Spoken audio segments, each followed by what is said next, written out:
Hello, everyone. Welcome to Sweetcast. We have a super great guest today, which is Chuck Dixon. Chuck, thanks for being here. No problem. Thank you. Great to see you. And we've got to say hi to, we've got Comic Girl Ava in the chat, Eric Breen, Retrographic Books, and The Person 98, and Tweaks Dirt, Sierra Whiskey. Just want to say hi to everyone that's here in the chat, and this number should be growing here pretty quickly. So Chuck, I'm really excited to have you on because it seems like I talk to a lot of artists, even professional artists, but talking to professional writers, I don't know, for some reason I just haven't. So you're the first really professional comic book writer that I've had on here. So I wanted to get some of the softball questions out of the way first. Okay. Okay, so what is your favorite character that you have written so far? I guess the Punisher. He's the easiest character for me to write. Oh. The stories just come naturally. He's the only character that I don't get paid to write anymore, but I still think of story ideas. So. Oh, cool. What makes it easy about the Punisher? He's real basic and primal, which I like. He gets himself in a lot of trouble, which he makes his own trouble. Unlike heroes who respond to trouble, Punisher generally makes every situation he gets involved with much worse, and that makes for great stories. Every good Punisher story is a deconstructed plot line where everything is going wrong, and Punisher is basically leaping in front of the crap as it hits the fan. So those kind of stories are a lot of fun to write. Cool. Yeah, it's funny because you think of like writing for characters, you want a complex character. You hear that a lot, like character complexity. But yeah, he's creating his own complexity, I guess, even though he's a primal character. That is really interesting. Yeah. He's and for me, a lot of writers write character driven. I prefer plot driven, and Punisher. He's like the Swiss Army knife of plot devices. Yeah. Wherever you want to fit him in, he fits in. So. Love that. I have heard that a lot. Character driven versus plot driven. I'm writing a comic myself, and I've worked on like a few different comics, but yeah, I've got one coming on Indiegogo in a couple months here. And I don't know, for those people, I have a lot of writers in my audience. I'm curious, how would you define character driven versus plot driven?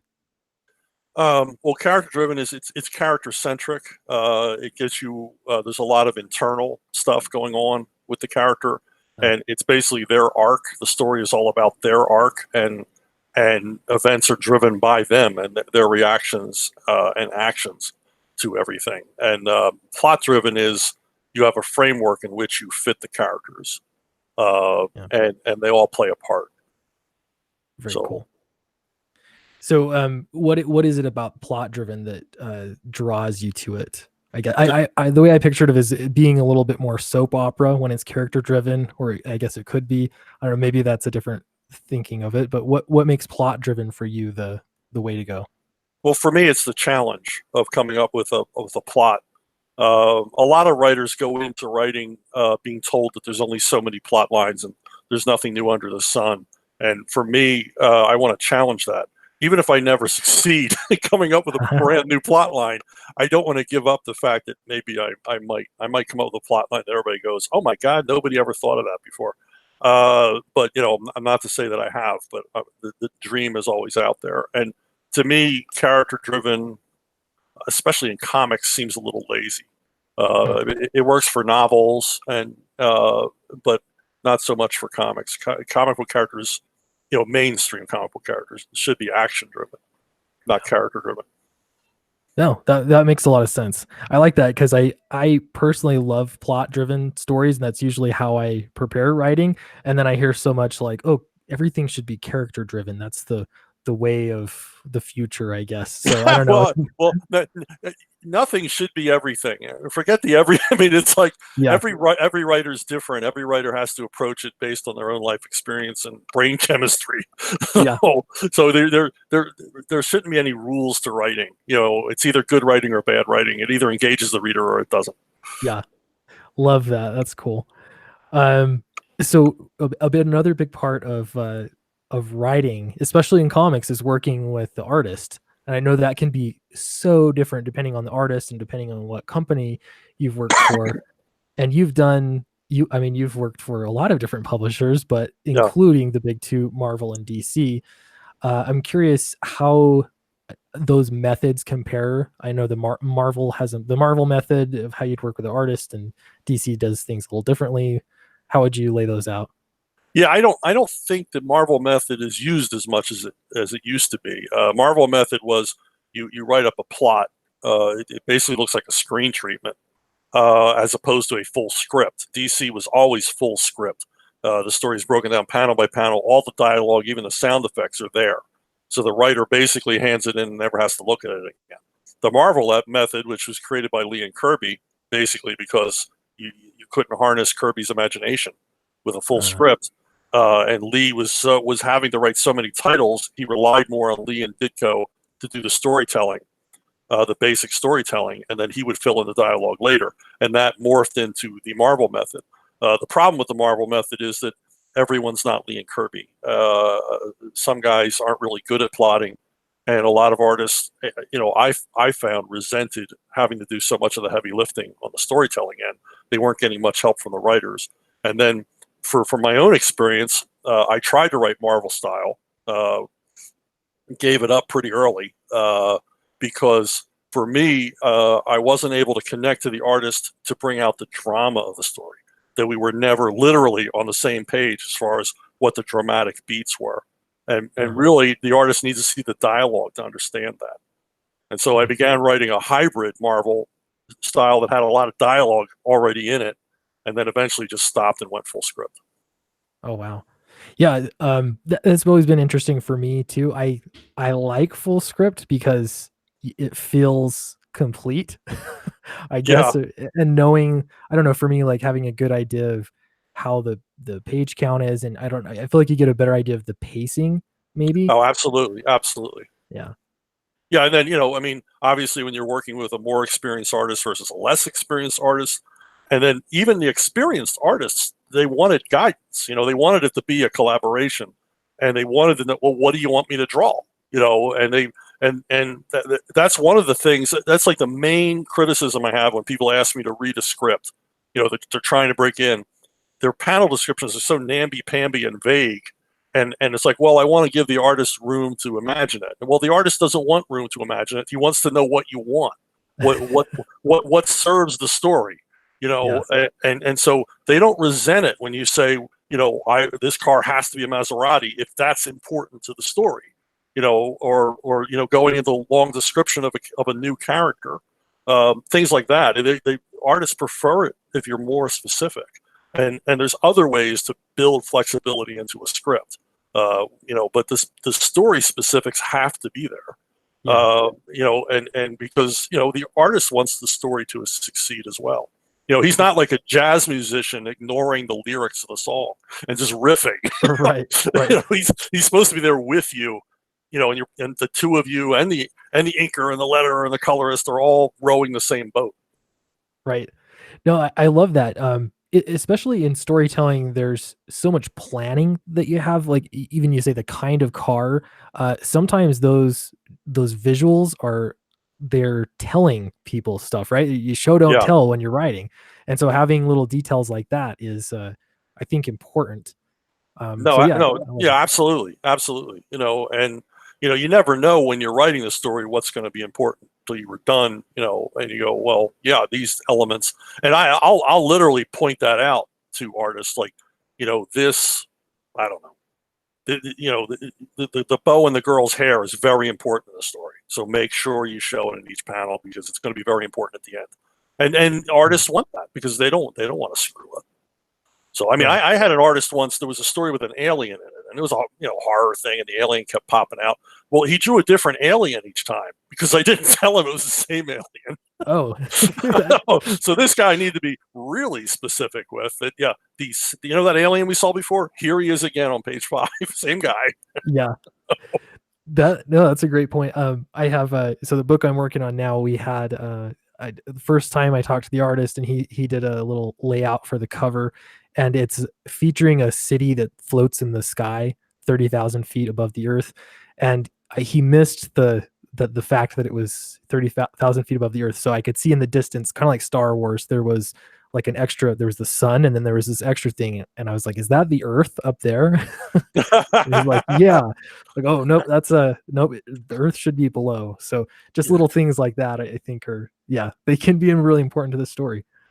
Yeah, um and also a lot of times, I mean, I've worked quite a bit of my career with artists to whom English is a second language.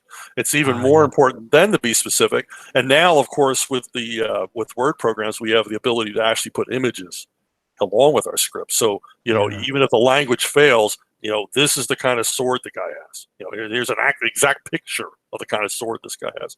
So yeah. there's no mistakes. Do you use screenwriting software at all? Are you using like Microsoft Word, or what's the I, I format use like? I use Microsoft Word, and I use the same format that Robert Kanigher used at DC, because that's the first comic script I ever saw. Bob Kanigher gave me a Sergeant Rock script, and I simply follow that format, and artists like it. It's all the lettering is capitalized, and it's broken down panel by panel, and the letter is even like it because everything's capitalized. I give them uppercase and lowercase, and Nice. it's a nice, elegant style that Bob used in the golden age, and it still works. That's good. So I don't have super chats on the channel enabled yet because I don't know why YouTube doesn't like me, but I have what I'm calling ultra chats. So Okay. if people put at Sweetcast and ask a question, I'm going to try and do my best to stick to those. But I wanted to read you. Albino Thunderbuns says, looking forward to Chuck's Hellpriest origin story. And then Newsstand Direct says, I just finished reading Chuck Dixon's Punisher last run last week. Uh, can you tell him that I absolutely loved it? Good on you, Chuck. Oh, well, thank you very much. I mean, I had fun doing it. It wasn't work, trust me. Very cool. So I'm curious, sort of shifting gears here a little bit. Marvel versus DC. Now, there's been a lot of, I don't know, the industry just feels like it's changing a lot lately. But I'm curious, like from an insider's perspective, working at Marvel versus working at DC, what was that like, or how did it compare? Did you have, I don't know, a one that you preferred, or it really went editor by editor. The uh, main difference between Marvel and DC, and I sense it hasn't really changed. And it's weird because these companies, they work a certain way and they never change. All the personnel changes, but somehow there's a zeitgeist there that remains the same. And DC was always more corporate. Um, uh, and by that, I don't mean that in a bad way. I mean, they're always more organized. They were very, very conscientious of deadline. They were conscientious of making sure that everybody was happy, the freelancer was happy, and everybody was getting along. And if there was a problem, let's solve it right now.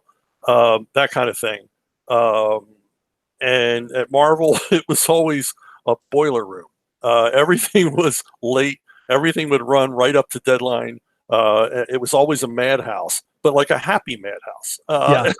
And and I remember once seeing two editors covering. They were coloring a cover. They were editors. They were coloring a cover with watercolors. Back in the day when they used watercolors, and one was coloring from the top of the cover down, and the other was coloring upside down from the bottom up because it had to go to it had to go in that FedEx box to the printer like in a couple of hours, and their only worry was would it be dry enough in time to put it in the FedEx box. So that's the way that was Marvel, and it was always that way. It was always nuts. That's why people talk about the Marvel bullpen. Yeah. Where at DC it was the production department, and it was very much the production department, and it was often a different part of the building. The bullpen was in the center of everything. This crazy madhouse of people doing paste up and last minute corrections and piles of artwork everywhere. So that's the difference. And apparently, it seems to still run the same way. There still seems to be the same differences. Look, DC went out and basically became corporate. They joined their corporate parent. So uh, so the zeitgeist yeah. remains true. It's funny because the same, I guess, that culture, each distinctive culture is, I mean, seen through in the creative work almost. It seems like DC books, like even just like their uniform or their costumes or their Yeah. secret layers. They're more sterile in Yeah. DC, and then in Marvel, it's it's a little different, I guess. Yeah. There's Larry Hama. He used to break it down that the creative spirit at DC was goofiness. There was a goofiness about DC stuff that, Uh, that in their best stuff they leaned into the goofiness. And he says, and at Marvel, the heart of it was a self-effacing Jewish sense of humor.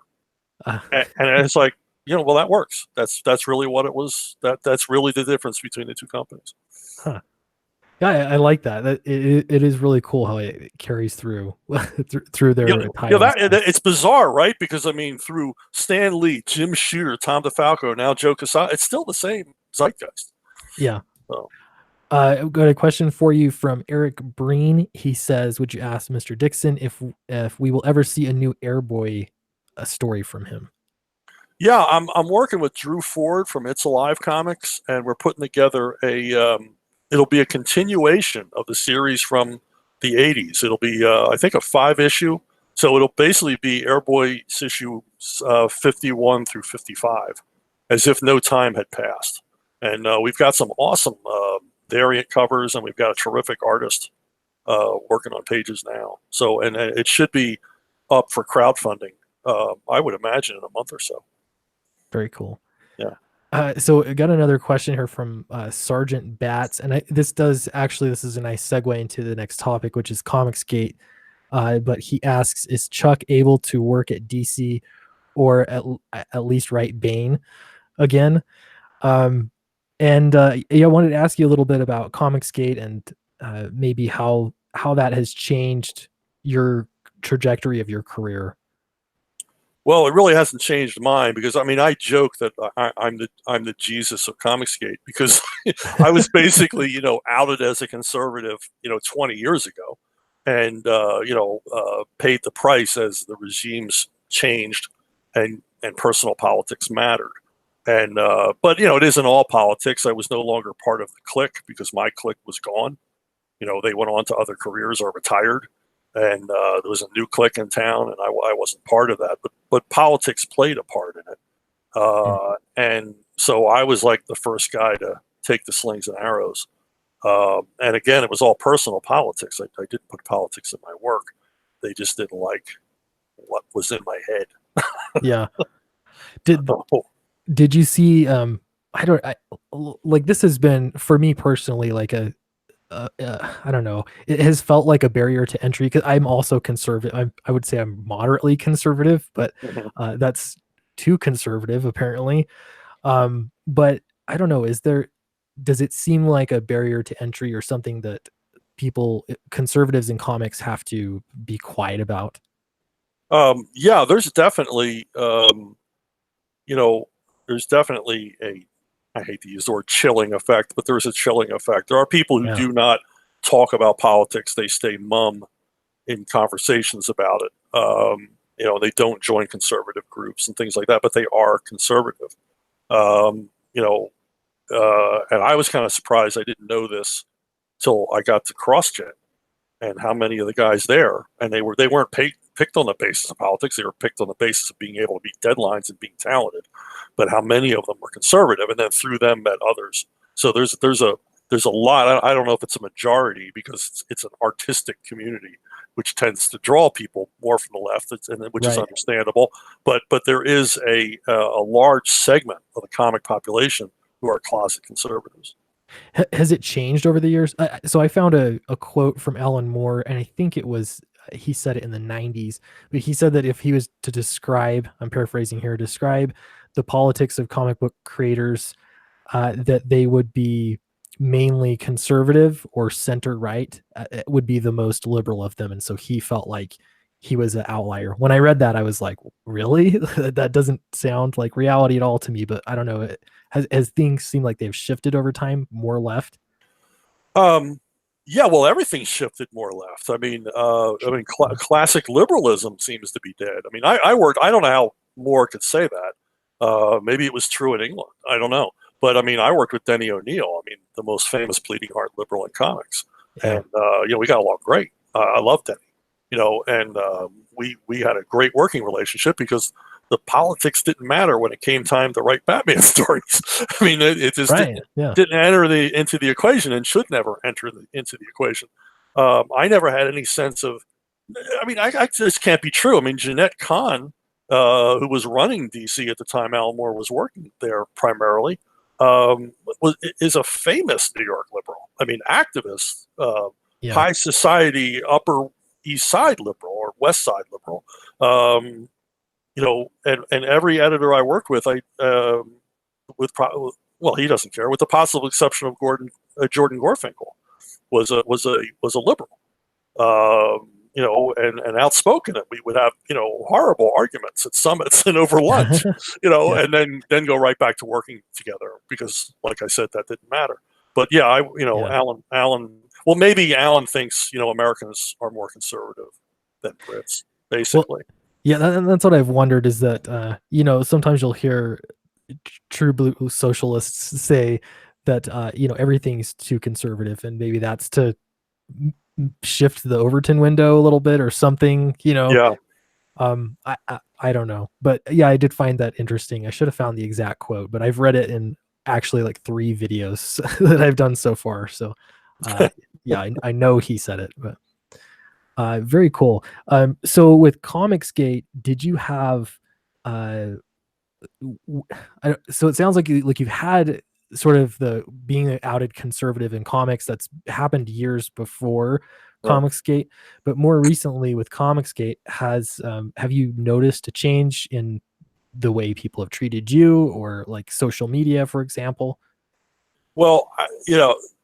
Well, even before the Comicsgate label came along, I mean, I would have, if I went on message boards and things, this is before Facebook, I would, other than my own message board, I would quickly get ganged up on. And it was always by the same 5 or 6 people who apparently had nothing better to do all day than go on message boards.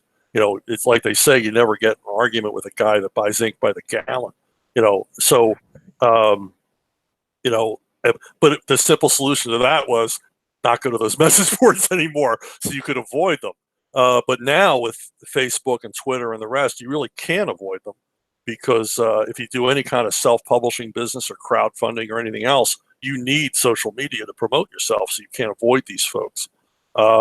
But I find that they don't gang up on me like they used to. I don't hear much from these people. They'll go after my publisher or people I'm collaborating with, but very few of them will go directly up against me for whatever reason. I don't know. That's interesting. You Yeah, they pick their targets, it seems like, pretty carefully. Yeah, If you're a newbie trying to get into publishing and you let slip that you're conservative, yeah, they're gonna go after you to shut you down. right. But they know there's nothing they can do to shut me down. Right. You've been here. And that's not a challenge. Right. Nobody try to shut him down. I love that. We got a question from, I'm going to say this wrong, but Searseprix. I don't know. That was my best shot. And it's, does Chuck Dixon have script working with Fred Perry from Antarctic Press? Do I have a script working with him? Script working with Fred Perry from Antarctic Press. I don't recognize the name. I'm doing work for Antarctic Press, but I don't recognize that name. Fred Perry. Yeah, I don't know. We have Coffee's Hunter. Oh no, never mind. That's not a question for you. Sorry about that. Okay. Is Chuck still intending to do a project with Sergio Cariello? Yeah, Cariello, thanks. I'd love to do a project with Sergio. If I can find somebody that can afford him, because he won't. He'll give me a little bit of a break on page rates, but not a whole lot because he's a very busy man. But we're very good friends. We'd love to work together on something, but financially for Sergio, it's got to work. It's got to be competitive with the other offers he gets, which I totally understand. Yeah. Oh, that's cool. Well, so you've done. I know you've done at least 2 recent, I guess, Comicsgate labeled crowdfunding projects. How do those compare to, I guess, just working for a publisher? Well, the page rates are generally higher. there's a lot of support. I'm kind of we did the Trump Space Force, Yeah. and I was kind of stunned by what my end of it turned out to be. And Timothy Lynn was apologizing that it wasn't higher, and I'm like, no, this is more than fair compensation for the work I put into it.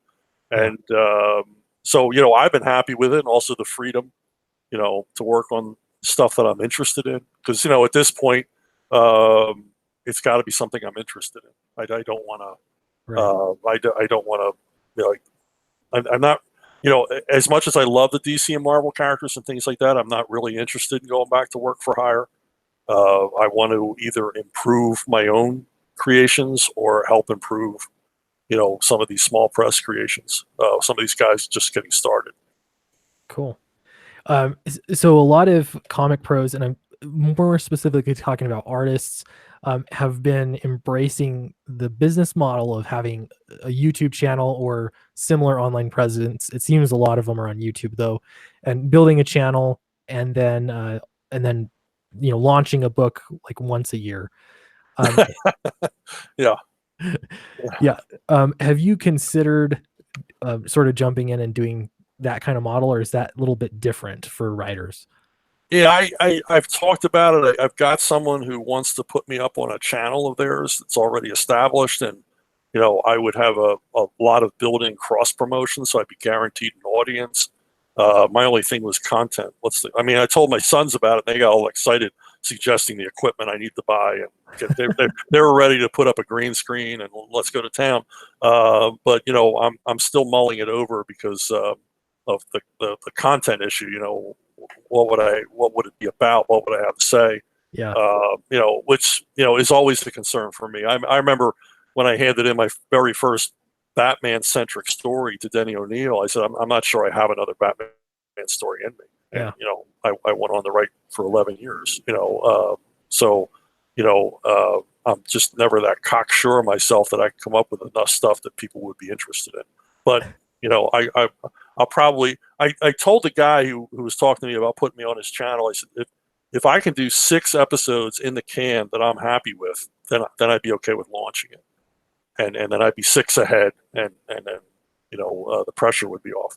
So Yeah. it may be, but I'd rather put out a couple of books a month Right. than do videos. But Yeah. what the heck? Well, and another thing is live streaming. I think there's so many YouTube channels. This is just my own take on it, but there are a lot of YouTube channels now that are comics related, more specifically with Comicsgate. But something that's been nice is the big group live streams, and so you'll get some people on there that don't have their own YouTube channels, but they're still, I guess, interacting with fans, and that's nice. Yeah. So yeah, I don't if you ever want to hang out on a live stream, I'm here for you. Okay. Okay. Yeah, I've done it with Ethan a couple of times, Yeah. but yeah, and I get invitations a lot, but I'll remember you, but I get invitations from people I don't even know, and I'm like, yeah, Yeah. it's like okay, I'm going to jump into a video message board with Right. and get ambushed. Right. Yeah. You have no idea what the topic is. Right. Yeah. No, it makes sense. And Ethan streams, I've been on his several times, and those are a lot of fun too. Yeah. Yeah. Yeah. they're- There is a guy with an agile mind. Yeah. You gotta put your running shoes on when you go on with him, because you're gonna have to keep up with him. Right. Yeah. I'm like, it's inspiring to me because he's improved so much with his just the radio, personality thing. Yeah. I watched some videos that he did last November, and I'm like, oh, he sounds almost like me, like comfort level wise. Right. And now he's like professional. So, but yeah, I gotta think that's pretty good. So, Yeah. so Newsstand Direct says for Mr. Dixon, what was it like developing much of Tim Drake? Well, it was when I first got invited to go on the character, I met with Denny O'Neil, and we spent like the afternoon together. And I actually told him I was kind of reticent to come on board with Robin. He wanted me to do it because he had read my Airboy work, and he liked how I wrote a younger character. It's not, I would, when older guys write younger characters, they try too hard to be hip. They try to be the cool dad, and I never did that. I just wrote them as characters. They talk like a normal person, and and it was their actions that made them younger, not what they were saying or whatever. Yeah. I didn't have Airboy talking about MTV, every page. So so he liked that, but I said I was reticent because I wasn't like most ignorant fans. I thought Batman was better off without Robin, and then he explained why that wasn't true, and why there was a triumvirate of the three characters: Batman, Alfred, Robin.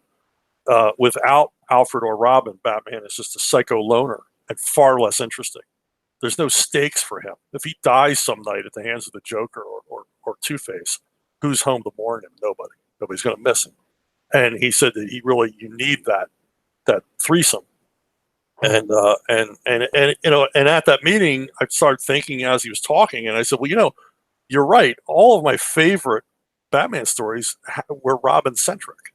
Robin dies at dawn. The 1001 strange costumes of the Batman. That's a Robin centric story. So I thought, yeah, you're right. And I'm never a guy to jump in and just say yes to an assignment, even as cool a one as working on a Batman title. And I said, let me think about it. And I called him back the next day, and I said, here's my ideas for what I would do. And he says, that all sounds good. Let's do it. And but I built off of what Alan Grant had laid down, what Marv Wolfman before him, and then Alan Grant did a lot of development on Tim Drake. And I basically stayed within that framework. And mostly I just leaned into him being not a natural. I mean, Dick Grayson was a natural. And Tim Drake knew he was really going to have to work hard to make this, to make the team.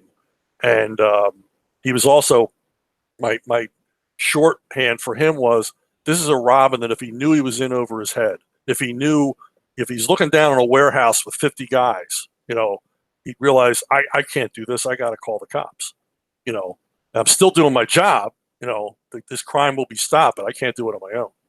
And of course, something would happen that he would have to jump in. And that was like my shorthand for the character. And whereas Dick Grayson would have been not even one thought, just leapt down from the rafters and started kicking people in the head. So, those are my basic thought patterns. And then from there, it was building a supporting cast for him so he could have a monthly, because DC was really hot for him to have a monthly. But I held them off for 2 more miniseries before we went monthly.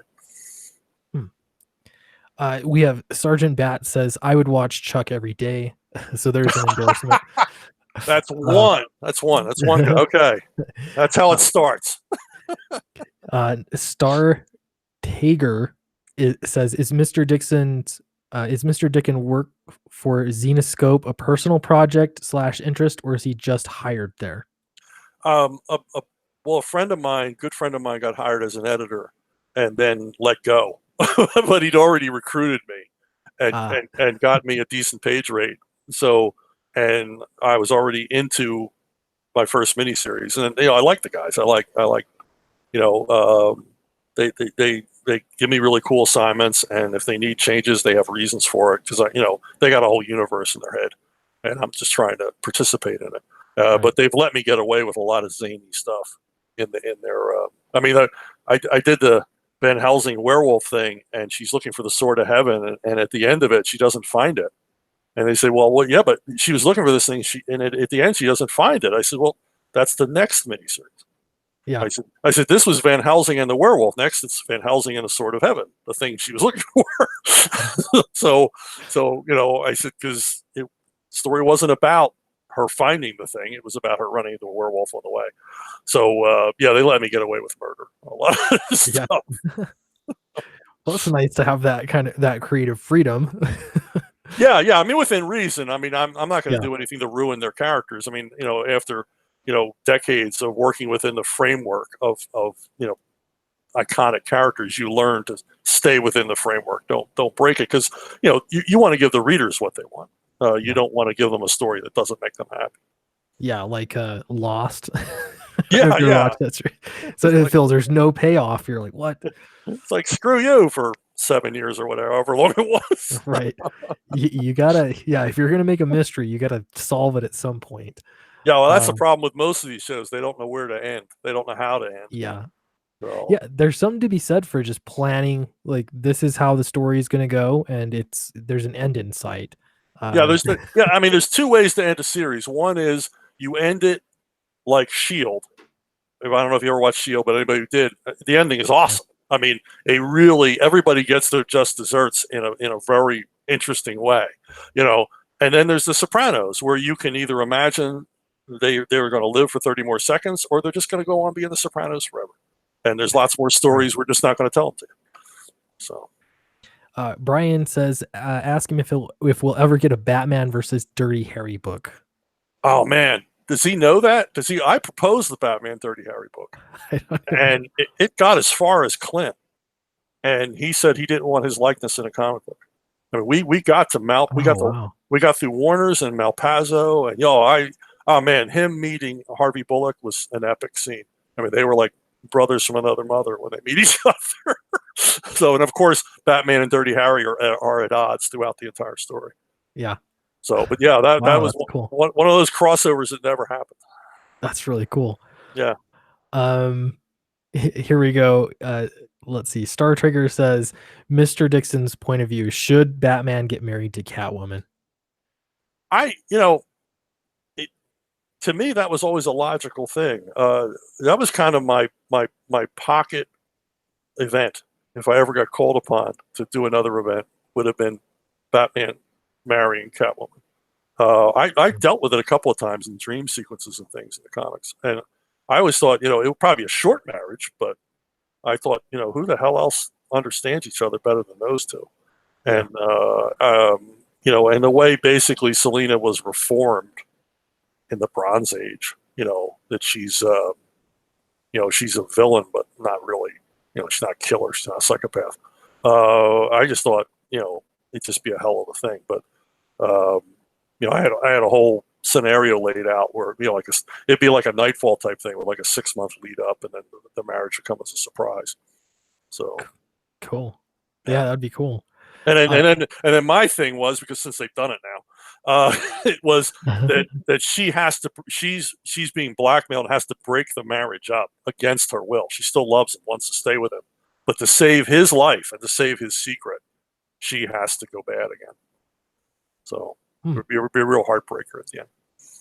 The Batman story that I guess won't be told. No, it won't be told because they already told their own version of it. So yeah. So I want to shift a little bit here to the future of the comic book industry. Things are changing. Sales are changing. Distribution is changing. Even just like the direct market is changing. What do you think the future holds for the comic book industry? I don't know. I mean, all I can see is where we are now, and we're kind of in the garage band era, where everybody's doing their own thing outside of the big two. Everybody's just off doing their own thing and making it work, creatively and financially for them for the most part. And digital obviously is not the answer. I mean, they sell a lot of digital, but not enough to make up for the drop in paper sales. Will it go all digital? Maybe, because digital is kind of a generational thing.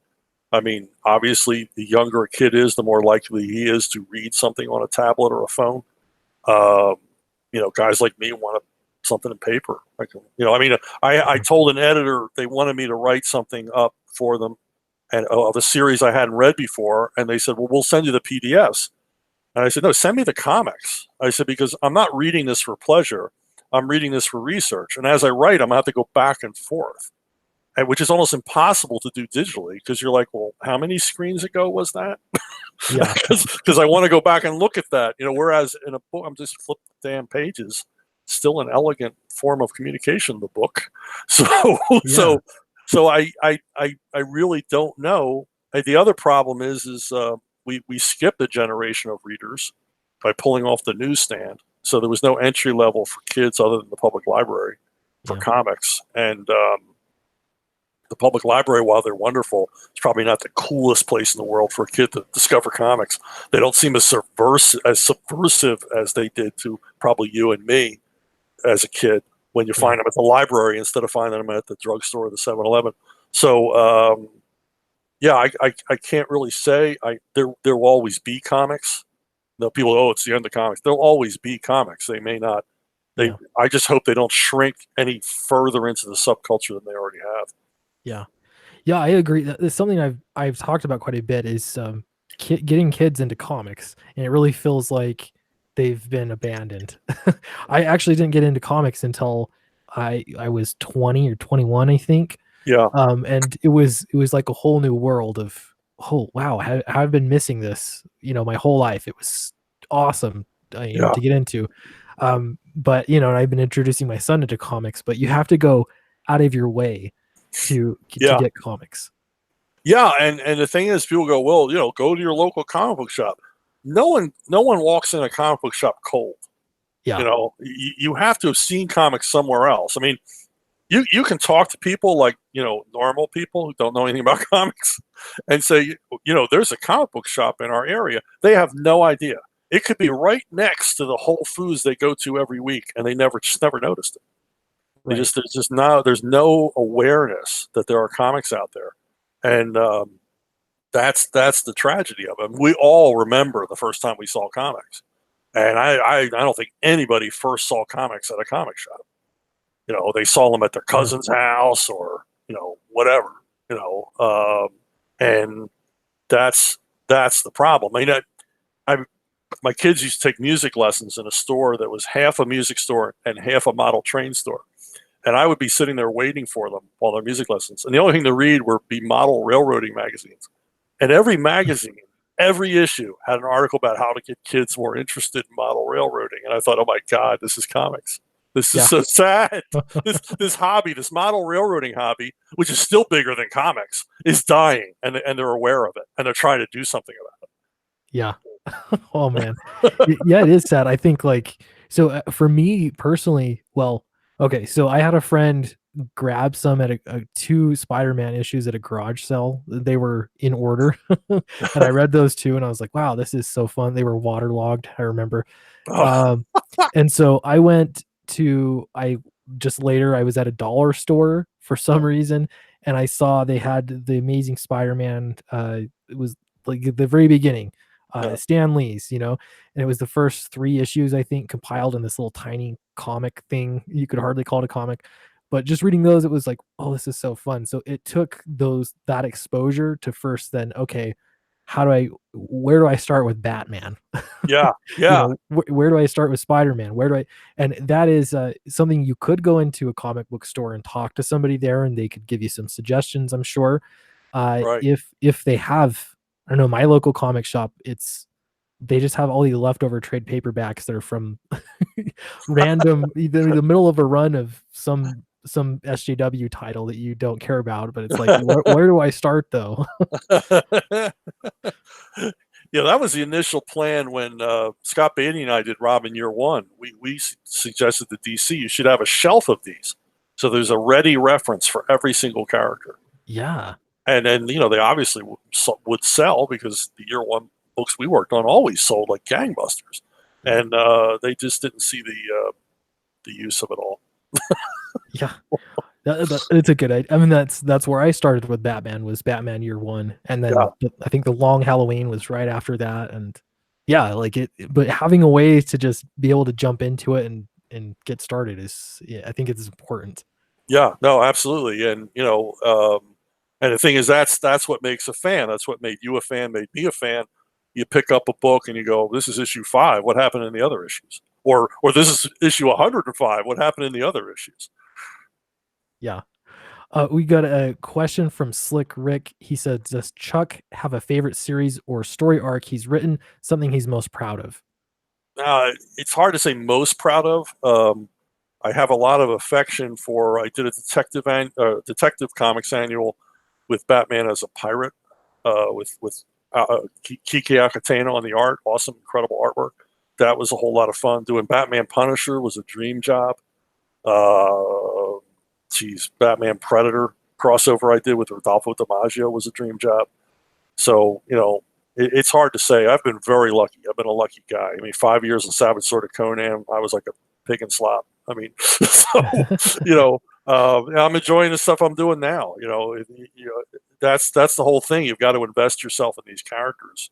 I mean, I used to work in children's books. I could invest myself in Raggedy Ann and Andy if I had to, Yeah. so, it's all, it sounds like a cheesy, corny answer, but, it's hard to point out one thing I'm proud of.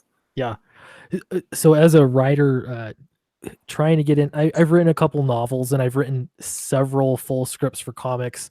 And the one I'm working on now is, I think I'm going to be crowdfunding it, and I've got a reasonably sized audience. So I'm very confident it'll get funded. So that'll be great. But I get the feeling like I need to, like, this next thing I have something to prove. So I want to make this story the best thing I've ever done. And I feel like I need to make it the best thing I've ever done. With you having written so much and so much great stuff, do you feel the same way, or has it changed at all for you? Well, mostly it's just about finding work that's interesting and fun to work on. And, I got, any creator has a whole bunch of jobs in their head they'd like to do someday, ideas they'd like to get to. And I'm trying to get to them. I just completed a 110-page graphic novel with Bob C. Harden of an idea that he and I talked about in the 80s. Bob he was one of the last generation of artists who worked on Cartoons magazine. Most people don't even remember it. It was like Mad Magazine for gearheads. And it was all cartoons about cars. And Bob he's just a master cartoonist. And no one draws cars and motorcycles like this guy. They look like live animals. I mean, they all have a character to them. And we just completed a thing called Seven Deadly Sinners. And it's a homage to 70s biker flicks. And it's basically the Magnificent Seven retold as a biker gang story from the 70s. Except instead of rescuing a Mexican village, they're rescuing a guy who's growing pot in Northern California that they knew in Vietnam. So, and Bob's just completed the art. And it's just staggeringly bloodthirsty and violent, and we're both so happy about it. We're giggling like schoolgirls over this thing because it just turned out so wonderful. That's awesome. So writing comics, when did you, so when you first got into it, did you realize that you were sort of an odd man out being conservative, or at what point did you realize that you were kind of different, I guess? Wow, it's hard to say because politics didn't come up very much. I mean, comics were a brotherhood and a sisterhood back then. All that really mattered was the comics. And when you got together with other comics people, it's all you talked about was comics. And then you were surprised to find out, oh, you were a Mormon? I've known you 7 years. I didn't know. You have kids? Those kind of, my wife says it every time. I'll talk to people that I've literally worked with for 30 years, and I'll talk to them on the phone for 2 hours and get off. So how are they doing? How's their wife? I don't know. I didn't ask. We didn't talk about anything personal. We just talked about, Roy Crane, old Kirby comics, So, yeah, I mean, that's just the way it is. I didn't know you were Mormon. I am too. Small world. No, I'm not Mormon. Oh, I thought you said you were. I was like, what? No, I'm just saying, you can know a guy that long, right, and you didn't know anything about it. Oh, cool. I was gonna joke. Ethan always jokes about the Mormon LDS takeover of the comic book industry. So it's like, oh, well. yeah, that's coming. That's coming. Right. Awesome. So for new writers, I'll say like myself, and I know I have a lot of people in the audience that are interested in writing comics. Well, and first off, I got to tell everybody, don't forget to give me a like because that really helps the channel. But I was going to ask, what advice would you have to writers trying to break in or trying to improve their craft? Well, the snarky answer is write a hit movie or TV show. It's easy to get in. The non-snarky answer is try to come up with just a high concept idea that clicks. An elevator pitch idea. I mean, Robert Kirkman came in on, what was it, Battle Pope? That guy who did the comic Axeman. I mean, Axe Cops. Everybody knows Axe Cop. I've never read one, but I know about it. that to me would be like the shortcut. Get a comic. Don't do yet another superhero ensemble or yet another apocalyptic survivalist adventure. I'm sorry if that's the comic. Yeah.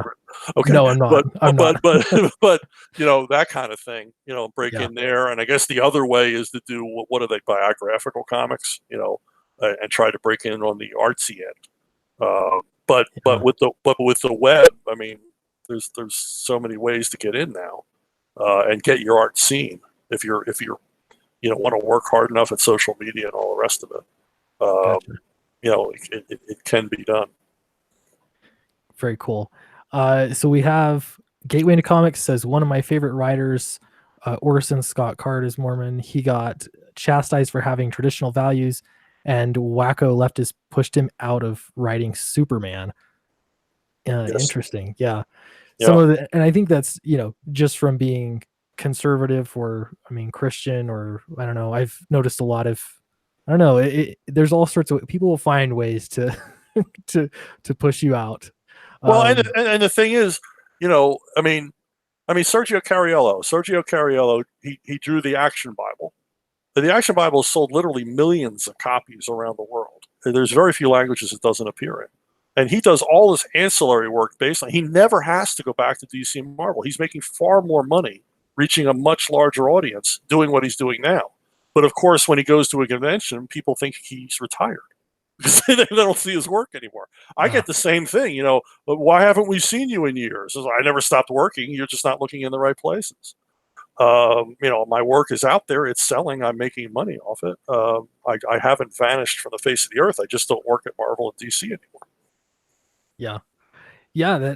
And that's the nice thing is there are so many options in indie comics and outside of, the big two, that I really feel like in Comicsgate. I don't know how much, if you watch much of the YouTube stuff with Comicsgate, but it's cool because Friday night they'll have all the artists get together and they have a big auction and they're selling original artwork and people are joking around in the chat. And then you've got interviews like this, and then Right. you've got just hanging out and people. This definitely there's this community building around comics that Right. I think is unheard of before. There's really something as special that's happening right now.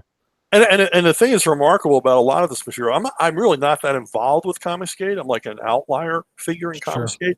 But the thing I notice about Comicsgate is it's very, very rarely about politics. The comics themselves are generally just, good meat and potatoes, mainstream comic book entertainment, escapist entertainment. I mean, we did Trump Space Force, but it's as much a parody as anything else. It's not meant to be taken seriously. I always say we're having fun with Trump. We're not making fun of Trump. But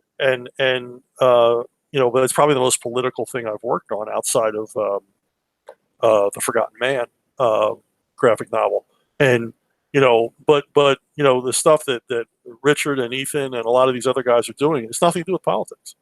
Yeah, and that's for me, the way that I see it is like politics and comics or storytelling altogether. If it makes the story interesting and good, there's all sorts of political comics that I've read and have gained something from or enjoyed because that's how they were sold, as a political commentary.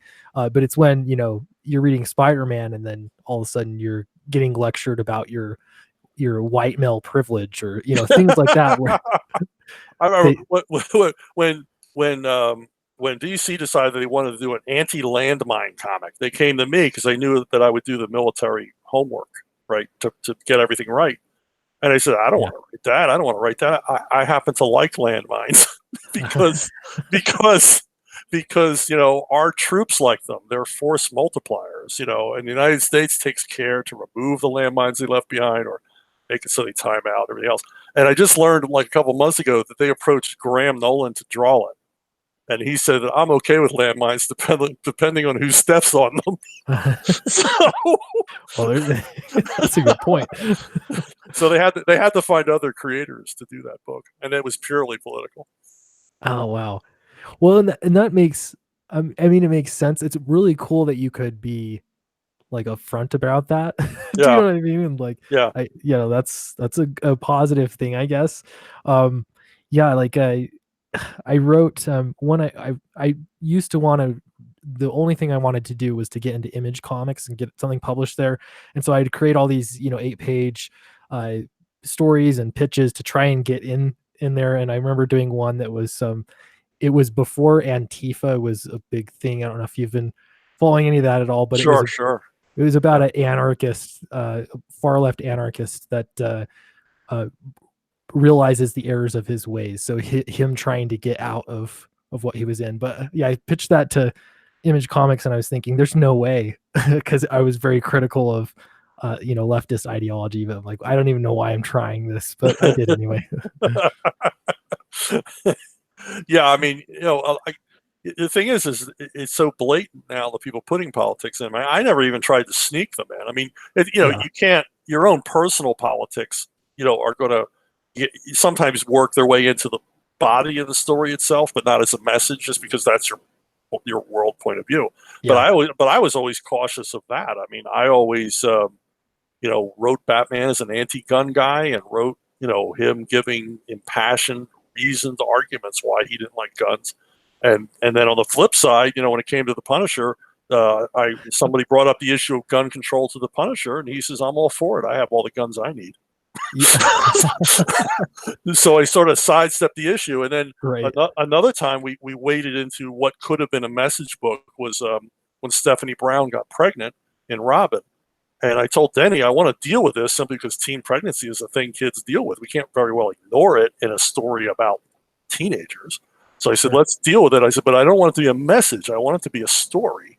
And, we could not have been further apart politically on the whole issue.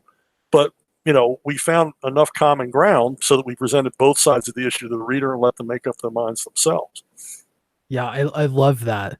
Presenting it and letting the reader make up their own mind. That's, to me, that's good storytelling. And it makes for just an interesting thing. If you can read something and step away and it stays with you and you think about it Yeah. more yourself, I think that's what I want with comics. And they can do that really well, and they can also not, I guess. Yeah. Yeah. No, they can just beat you over the head with dogma. Right. You Um, Question from Danny Agent 87. He says, "What do you think of the Dark Knight Rises version of Bane?" know? I've never been asked that. No, no. Sorry, Agent Dan. Yeah, I like that they made him a mastermind. I like that they made him intelligent. Tom Hardy playing him was cool. I really like they made him a household name. That movie cements him permanently into the Batman villain canon. Yeah, And I mean, that's why he's in video games. That's why he's in the Lego movie. So I'm happy about that. So all in all, thumbs up to Christopher Nolan. But yeah, I'm hoping for a Bane closer to what Graham and I created somewhere down the line. yeah. We've got Slick Rick says, "Does Chuck think Marvel and DC would punish his past work for them if it was produced now in today's climate, regardless of personal politics? Is censorship the same?" Ooh. Well, I mean, they they they punish me in a way that other creators get their names on the covers of reprints. I never do. They don't put my name on the cover of a reprint. And I know that one of the companies had a series of books by me that they stopped doing, even though it was profitable. They stopped doing the trade paperback reprints simply because it was me. So, Wow. so that's sort of a petty, because I still get the same royalties. It doesn't affect my royalties whether my name's on the cover or not. But I do have to go on Amazon and tell them, hey, I worked on this, so that it gets into the listings with my name. Yeah. But Wow. that's the kind of that's what we're dealing with. But then on the flip side, the licensing ends of both companies love me, so because I've created stuff they can sell Right. in ancillary. I mean, I've got a character on the Marvel Netflix shows, and I've got Bane, obviously, and Lego loves me. So Yeah.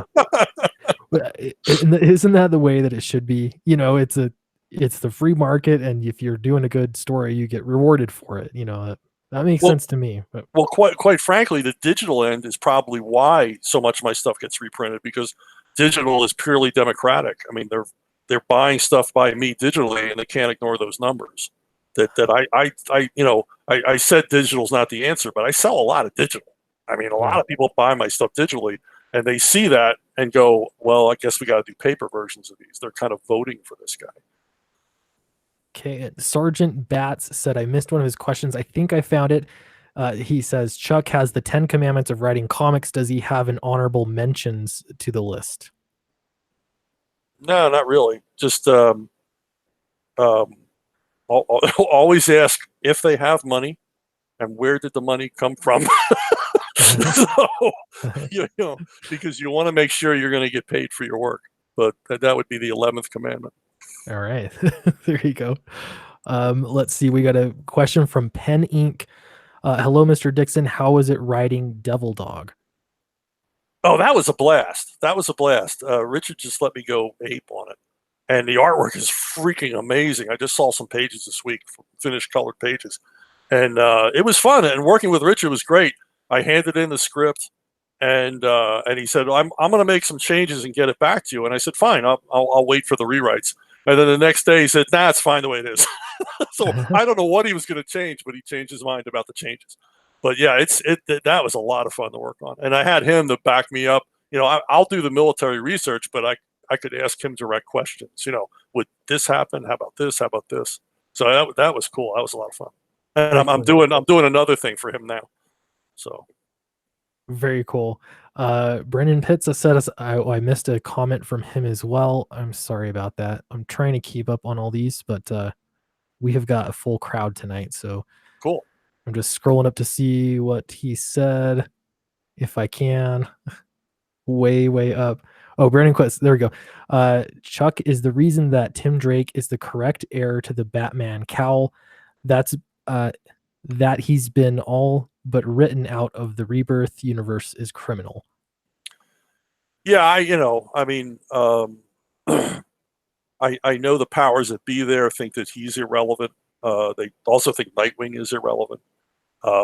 It's only the fans that keep Nightwing alive. But Tim Drake they can ignore because they got so many Robins now. It's crazy. And but to me, I never saw Tim Drake as the heir to the Batman cowl. I in my mind, I always saw Tim Drake as eventually retiring, like in his 20s and going to college and raising a family. In fact, I did a story that happened in for Archie Goodwin for Legends of the Dark Knight. We did a story set in the future. And then DC sort of quailed on having that story. And so we had to change it. So you've got this very odd Legends of the Dark Knight arc that's supposed to take place in the present, but looks very futuristic. And the scene where Batman goes to Tim Drake for help, and Tim's living in the suburbs with a family, and basically says, "No, I don't do that anymore." Says, "No, I'm not coming out with you tonight." So I did actually write that scene. Oh, cool. We got a question from Darth Salad. I love that name, by the way. Wow. Yeah, there you go. I've been chomping at the bit to ask this one. I've been thinking about it all week. I wanted to come up with some questions for you, and I've just been dying to know, where do you get your ideas from? Bob Burden used to have a great answer to that. He says is that I use the wrong part of my brain. And I think that's probably as accurate as can be the more I find out about brain physiognomy. Yeah, ideas can come from anywhere. As Nietzsche said, a writer uses his own and his friends' intellects. So, I mean, don't ever tell me a story you don't want repeated fictionally somewhere, or just say something that you don't want to be a line of dialogue, because I will use it and I will forget where I heard it. It's the purest form of art and plagiarism, I guess. There you go. There you go. It's not intentional. It's I can't help it. It totally happens. Scott says comics have always been diverse. Chuck, speak a little bit about the diversity when you came into the game versus how it is now that politics have taken the lead. Well, I mean, obviously it was the diversity of thought. Yeah, I mean, we had every kind of person, every, male, female, straight, gay working in comics. And it was never, who gave a damn? Didn't care. Did they hand their work in on time? Are they any good at what they do? Those were the questions. and it simply didn't matter. You know, I remember once I was at a company, one of the big two, and we went to lunch because that's what you did when the freelancers showed up. The editors took you to lunch, and another freelancer, an artist, joined us. And great guy. I worked with him before, and and he was one of these guys you'd like to hang around with because he was funny and just a personable dude. Everybody loves him. And we went to this restaurant, and on the way back, as we did, we're walking back to the offices and break up into groups because you're walking through New York crowds, Midtown New York crowds. And my editor comes up to me, and because this artist had suggested working with me on a project that we talked about over lunch. And I said, yeah, great. I'd love to have you on. The editor says, are you sure you want to work with him? And I said, why? He says, well, you know how you feel about gays. And I said, what the hell does that have to do with anything? Well, he's gay. And I said, well, everybody knows he's gay. And he goes, well, yeah, but I thought you wouldn't want to work with him. I said, what dictionary did you find the definition of conservative in?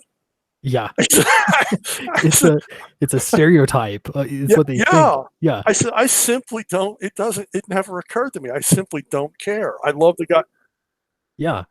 It's funny. I've had a similar situation because, I'm LDS, and I went to a party once, and there was a couple guys there that were, I guess, were a gay couple, and everyone was like, oh no, like, don't let them meet each other or whatever. And I was like, I don't care.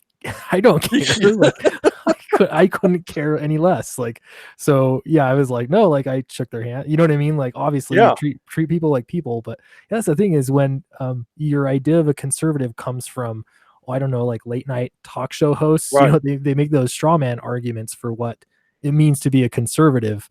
No wonder why everyone, thinks conservatives are the devil. Yeah. I mean, on the conservative side, we cherish the individual, Yeah, and that's whoever the hell you want to be. We're about leaving people alone, not telling them how to live. I mean, we got people now, who are elected to Congress telling people, don't have kids, don't eat beef, don't fly in airplanes. Right. It's like, leave me the hell alone. You do whatever you live your life as you would live it, and let me live my life as I would live mine. Yeah. And I really don't care. And I don't want to hear about your life. Right. Yeah, let's talk about comics. Yes, exactly. Let's get done. Yeah. I mean, it's like the person who comes up, I had the greatest dream last night. And you're like, oh God, I got to listen to this guy's dream. Yeah. So we got a couple questions that are actually the same questions. One about your thought on Bane from The Dark Knight Rises, and one about what was your most rewarding project. I will say, because we're getting new people in and out all the time, Right. we already covered those questions, so that's a good opportunity to just watch the rest of the stream that you missed, because it'll be there. And I don't want to keep you too long because we have gone our hour. Okay. Any other, I guess, last thoughts, or of course any books you want to promote for us? Well, this is dropping in 3 days on Kindle. All right. Pirates of the Cretaceous, book 6 in my Bad Time series of novels about time travel and Army Rangers. And I got a bunch of stuff in the works. It's too early to talk about. But and I got that Zenoscope thing out, Van Helsing, Sword of Heaven. That's out running now. And my book, Avalon, through Arkhaven, my superhero epic, Avalon. So very cool. Well, thanks so much for coming on. It was so great to talk with you. Love to again talk with you in the future. Sure. No, happy back. This was good. I like this.